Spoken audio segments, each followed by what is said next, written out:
A review of my 2024 predictions. Was I close or was I out to lunch?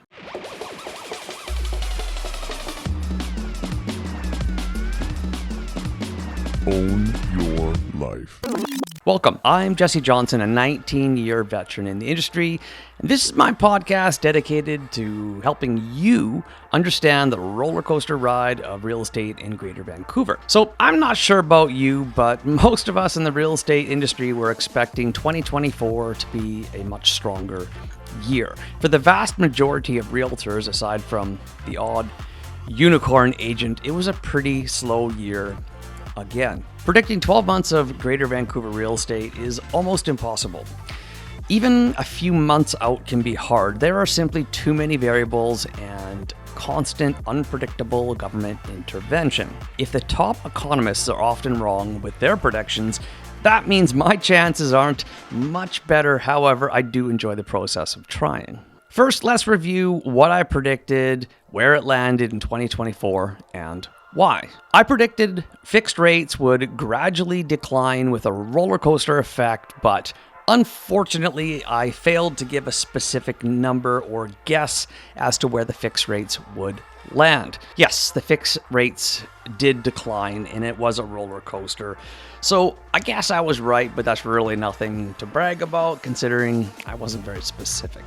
On the variable side, most predicted it would start dropping in April of 2024, but I predicted it would take until June and continue to decline from there.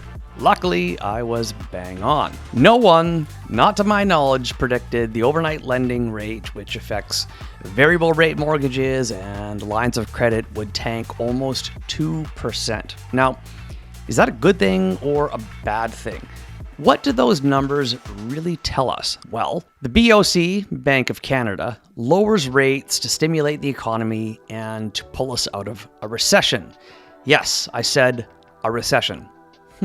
Dropping the rates that fast also means our economy is in trouble, and it is. Our Canadian dollar has tanked, and we now spend record amounts of tax dollars just simply servicing the debt. Looking at home prices, I was very optimistic, and I'm a little bit embarrassed about this one.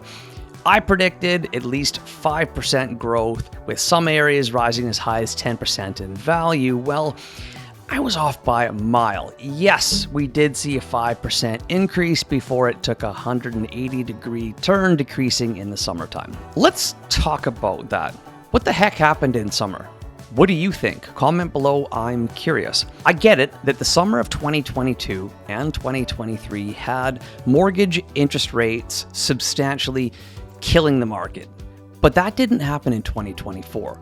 Rates were coming down, and fast. I predicted the next boom was going to hit in 2024, and that certainly didn't happen. We closed out the year in about the same position as when we started. So what did happen? I think it's because we were in a recession and people had the mindset to protect every penny they had instead of buying real estate. Did I predict we would be in a recession in my video about a year ago?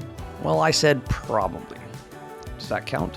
We aren't in a recession now, you might think. Oh, think again, my friend. We've actually been in a recession for a while. It has just been hidden with falsely inflated GDP numbers from record levels of immigration. Now that the Trudeau government's done the opposite extreme measure and cut immigration, the true numbers will show. I predict they will blame it on Trump instead of our disastrous immigration policies. Blaming Trump, however, could potentially hold merit if the 25% tariffs come into play. Getting back to me being wrong about home property values, we still aren't sure exactly what caused things to turn, but I can tell you buyer sentiment was at an extremely low point. Lack of interested buyers equals low sales and increased inventory, which leads to a drop in prices.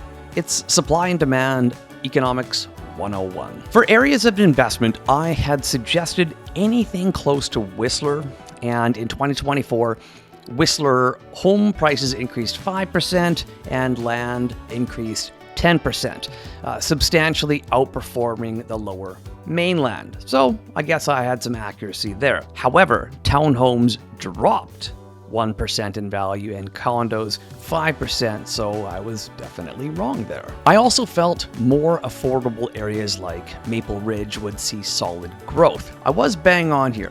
Maple Ridge detached homes increased on average $107,000, while condos and townhomes went up $90,000. I feel pretty good about that one. Burnaby condos was another area I felt would see excellent growth in 2024. I was wrong. It barely moved in value. Inventory was something I didn't comment on, and perhaps I should have. It played a huge role in the stabilization of prices last year. We had healthy inventory levels for 2024 in Greater Vancouver. It was more balanced than we've seen since pre-COVID times. In 2024, after mid-April to May, depending on the micro market, things slowed right down. Now let's talk about rent prices, which have been skyrocketing over the past few years. A lot of this has to do with the crazy amounts of immigration we've been seeing. Last year, they actually started to come down, which is great, but why? Well, a ton of pre-sale projects came on the market and many investors were planning on flipping them. The prices didn't increase as expected, so they were forced to keep the properties and then rent them out. This flooded the rental market with inventory, causing rental rates to decrease. Some areas saw rental rates decrease 8 to 9%. Now, this is good for renters, but terrible for investors. So what's going to happen in 2025? I will attempt to cover that in next week's podcast. Wish me luck on those predictions.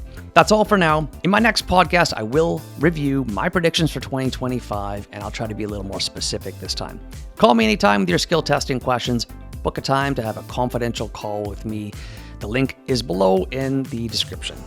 Please share this video with someone you feel who will get value from it. And don't forget to get a copy of my best-selling book, Rockstar Real Estate Investing, on Amazon for more in-depth knowledge. I'm Jessi Johnson. Have a nice day. Bye-bye.